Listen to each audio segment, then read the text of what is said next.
Pantry Pride supermarket. All day and night we'll be there. All day, all night, till Saturday night. I even had it wrapped.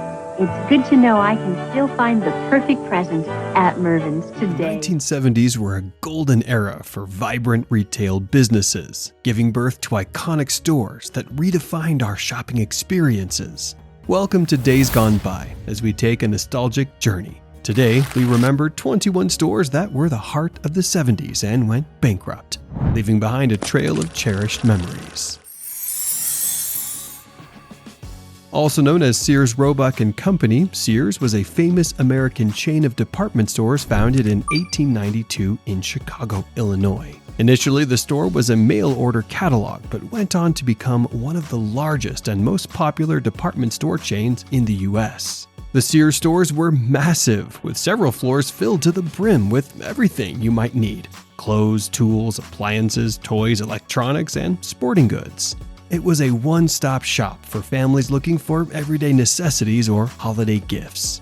The most awaited item was the Sears Catalog or Wish Book, a seasonal catalog filled with pages of products from home goods to toys and the latest fashion items. Due to changing preferences and competition, the department store chain could not keep up and filed for bankruptcy in 2022. As of November 2024, out of 3,500 stores, only 9 remain open. 1 in Puerto Rico and 8 on mainland USA. For those who remember when Sears was thriving, it evokes fond memories of time spent in the stores or flipping through the Wish Book. The decline of these once thriving stores left a void in our shopping experiences. Sports Authority Inc. was a sports retailer based in Englewood, Colorado. At its peak, it operated 463 stores in 45 states and Puerto Rico. Competition from other in-stores and online retailers pushed the company out of business. They filed for bankruptcy in 2016, and in the same year, Dick's Sporting Goods bought the name Sports Authority and its intellectual property in an auction. If you were a kid in the 70s, you probably remember this store. Kmart started in 1899 as a 5-and-dime store, and the first Kmart store opened in Garden City, Michigan in 1962. The store surpassed expectations and grew to become one of the largest discount stores in the U.S. Entering the store was a treat on its own, with the wide aisles filled with everything you could imagine, from electronics to toys to back-to-school and everyday essentials. Whenever the blue light flashed, everyone knew it was discount time. All the shoppers would rush to check what was on offer and be the first to buy before the offer expired. The toy section was full of all types of toys, and kids would save up to buy them. The company filed for bankruptcy several times, and today only a few stores remain open. Miller's Outpost first opened in 1972 and became a hot favorite. Targeting young adults, it quickly grew, expanding to 100 stores by 1980. Before being sold to Ames Corporation. The new owners continued its expansion, reaching over 300 locations across multiple states by the end of the 1980s. After rebranding to Anchor Blue in the late 90s, the company's sales began to decline due to tough competition and changing fashion trends. In June 2009, the store filed for Chapter 11 bankruptcy and closed all its stores in February 2011. Do you remember browsing excitedly through the Service Merchandise catalog? Service Merchandise was a popular retail chain of catalog showrooms that sold toys, electronics, sporting goods, and jewelry. Harry and Mary Zimmerman founded the company in 1934, starting as a 5-and-dime store in Pulaski, Tennessee. The catalog business model worked great, as shoppers could browse the catalog, fill out order forms, and pick up the items from one of the chain's warehouses. At its peak, the chain boasted 400 locations across the United States, mainly in the South and Midwest. The store was a huge hit and operated for 68 years. By the 90s, big stores like Walmart had come up, and Service Merchandise struggled to keep up. In 2002, the company filed for bankruptcy and shut down operations. For those who remember Service Merchandise, we still have fond memories of going there to pick products. In the 70s, music was a huge deal, and the only way to get it was to go into a record shop to browse. Tower Records wasn't your run-of-the-mill record store. It was a treasure trove. The stores contained music stores, arcades, bookstores, cheap food, and coffee shops. You could buy anything from the store: magazines, concert tickets, books, DVDs, and videos. Tower Records in the 70s was a unique experience that can never be replicated. Tower Records originated in Sacramento, California in 1960, and by 1999 the chain had 150 stores in close to 24 countries. In the 1970s, this was the best place to find any genre of music. You could spend hours browsing the store and sampling the music before purchasing an album using the listening booth. Most people even brought lunch and coffee. It was a whole otherworldly experience that is now gone forever. Tower Records filed Chapter 11 bankruptcy in 2004, citing heavy debt from the 1990s expansion, internet piracy, and stiff competition. The company filed for bankruptcy again in 2006. In November 2020, Tower Records announced it was back as an online store, with plans to open a brick-and-mortar shop. Do you think the experience will ever be the same? Woolworths was a thriving retail chain in the 1970s that sold a wide variety of products. As with most stores back then, it started as a five-and-dime concept that quickly took hold. The store sold everything a shopper could need, from clothing to kitchen gadgets, appliances, to hardware and toys. In nearly all major cities, the retail chain served a huge portion of the American population. They played it safe with the most popular brands that shoppers loved, such as Kodak Film, Tupperware, and TMX watches. Their lunch counters were legendary, selling delicious milkshakes and grilled cheese sandwiches. By the 1980s, the retail chain was losing its grip on popularity. By 1997, it closed its remaining stores, signaling the end of an exciting shopping era. Montgomery Ward, or Ward's, was a Chicago retail chain founded in 1872. There was no internet back then, and it started as a mail-order business. Aaron Ward intended to provide goods to rural farmers. He offered them various items, sold them reasonably, and changed the game. His first retail shop opened in 1926 and quickly became an instant hit with families, growing to 500 stores in just 5 years. The store offered everything under one roof: clothing, appliances, toys, and furniture. Customers waited with bated breath for the seasonal catalog to see what was on offer. Due to market changes and stiff competition, sales declined. The store filed for bankruptcy in 1997, and the last store shut down in 2001. They launched an online shop in 2004, allowing customers to buy now and pay later. Gimbal Brothers, or Gimbals, was a hugely successful retail store chain. Adam Gimbal opened the first store in 1842 in Vincennes, Indiana. By the 1970s, it had seen massive growth, with stores in Philadelphia and New York City. They had a wide range of products with competitive pricing. Their slogan, "Select, don't settle," appealing to shoppers who wanted quality, not quantity. The store stocked popular clothing labels like Calvin Klein and Ralph Lauren, and electronics from brands like Panasonic and Sony. Gimbals was the first store to hold a Thanksgiving parade in New York City in 1924, which drew massive crowds. They contributed to local charities and sponsored events. Unfortunately, their over-a-century run came to a close in 1987. The stores closed down or were converted to other outlets. However, their loyal customers remember the store and look back with nostalgia. Zayre opened in 1957 and became popular in Eastern and Midwestern America. At the height of its popularity, it boasted over 200 stores. Zayre offered a wide range of items at very fair and competitive prices. However, financial struggles in the 1980s, changing consumer habits, and competition brought the chain to its knees.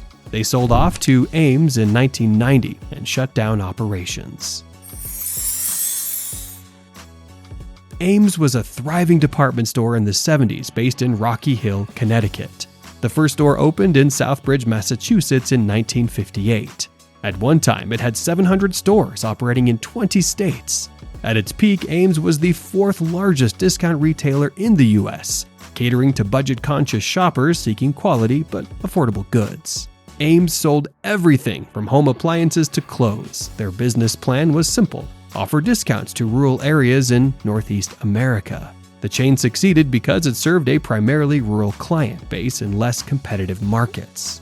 Ames expanded aggressively, buying out other chains like Hills and Zayre. However, shifting consumer preferences and competition from other retail giants forced the company to shut down. The last store closed its doors in 2002, leaving customers with only memories of better Ames days.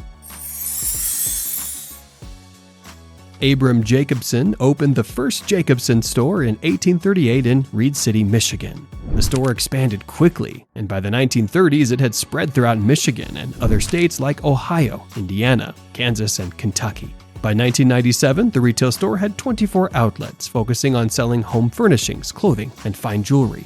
Jacobsons filed for Chapter 11 bankruptcy protection in 2002, closing 5 stores. After failing to secure a buyer, the company began liquidating the remaining stores, and by the end of 2002, they were gone. After 164 years in the business, it was sad to see such a successful company shut down. Founded in 1985 in Dallas, Texas, Blockbuster Video was a revolutionary store. Its concept was simple and clever. Rent videos and video games for a fee and charge late fees. The video rental store boasted a massive collection of movies and games. Within a short time, the blue and yellow colors of Blockbuster Video were almost everywhere in neighborhoods across the U.S. The store was like putting a kid in a candy shop for movie buffs.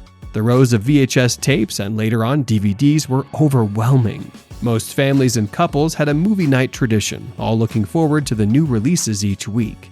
At its zenith, Blockbuster Video had 9,000 stores worldwide. However, the onset of internet and streaming services pushed it out of business. They filed for bankruptcy in 2010, and today only one store is open in Bend, Oregon. Linens and Things was a home goods retailer established in 1975. The store sold everything from kitchen appliances, decor, bedding, to bath essentials. At its peak, the store boasted 500 stores across the U.S. The success of Linens and Things was due to its massive collection of quality items at fair prices, making it a favorite among home decorators and owners. By 2008, other home goods retailers like Bed Bath & Beyond and online retailers like Amazon had popped up. Linens and Things filed for bankruptcy on May 2, 2008, and shut down 120 stores. Mvin's started as a single store in San Lorenzo, California in 1949. By the 1970s, it was a bustling, popular chain, known for its affordable home goods and apparel. The chain expanded rapidly, with multiple stores across the country. Mvin's targeted middle-class families, offering various products from renowned brands under one roof, such as Converse sneakers, Samsonite luggage, and Levi jeans. The brand was most notable for its back-to-school offers. In 2000, the company struggled to stay afloat. In 2008, it filed for bankruptcy. And by 2009, all stores were gone, as if they had never existed. All that was left were memories of days gone by. If you were a bibliophile in the 70s, Borders was your book haven. You could find any genre of book you wanted, from mystery, science fiction, romance, or history. For music buffs, CDs and vinyl records were in plenty. You could sip a hot mug of delicious coffee in their coffee shops, making the book browsing trip a wholesome experience. The company's demise started with online retailers and the e-reader generation. The company filed for Chapter 11 bankruptcy in 2011, and 399 stores were shut down. All that was left were nostalgic memories. Pantry Pride was previously known as Food Fair, a supermarket chain in the U.S. The first store opened in Harrisburg, Pennsylvania in the late 1920s. By 1957, Food Fair had 275 stores, with over 500 stores at the height of its success. By 1970, the name of the chain had changed to Pantry Pride. The chain was very ambitious, venturing into gasoline stations, shoe stores, and drugstores. The company acquired the Fox Markets chain, Hills Supermarkets of New York, and the remaining 17 Penn Fruit Company stores in Philadelphia in 1976. Pantry Pride fell into financial woes in 1978 and filed for bankruptcy. The company gradually went downhill and shut down in 1993. Circuit City appealed mostly to tech enthusiasts, but also catered to other shoppers. They sold the latest electronics and, at their best, had 567 stores. They sold everything: electronics from audio equipment, computers, video games, car stereos to TVs. After 59 years in the market, the chain declared bankruptcy in 2008. It shut down all of its locations, marking the end of an era. Founded in the 19th century, Marshall Field's was an upmarket department store in Chicago. The store expanded into a large chain before Macy's bought it in 2005. The founder, Marshall Field, was a retail tycoon who built an iconic building on State Street that became a renowned landmark. The building boasted acres of land space containing books, china, and toy selections under one roof. In 2006, Macy's acquired Marshall Field. KB Toys originated in Pittsfield, Massachusetts in 1922 as a chain of retail toy stores. The Kaufman brothers initially started it as a wholesale candy shop.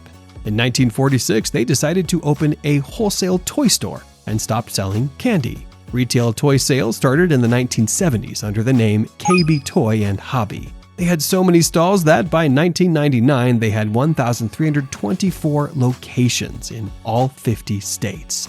Despite their success, the company filed twice for bankruptcy and closed all stores in 2009. Toys R Us acquired the rights to KB Toys in the same year. W.T. Grant established the W.T. Grant Co. 25-cent store in 1906 in Lynn, Massachusetts. As a former salesman, he had $1,000, which he used to open the company. He sold various household items such as clothes, hardware, cosmetics, candy, etc. The company quickly expanded countrywide, and by 1972, it had 1,200 stores. In 1974, the company went belly up, making it a historic collapse. It was the second biggest in the U.S. at the time, after the Penn Central Transportation Company. Hundreds of stores were favorites with shoppers in the 1970s. But despite their success, they went bankrupt. Most of these companies did not change with the times, and unfortunately, the winds of change blew them over. Now they are just fond memories for anyone old enough to remember. If you enjoyed the video, please like, share, and subscribe. Also, leave a comment about your experience in one of these stores. Press the notification bell to be notified each time we post a new video. Thanks for watching, and see you in the next one.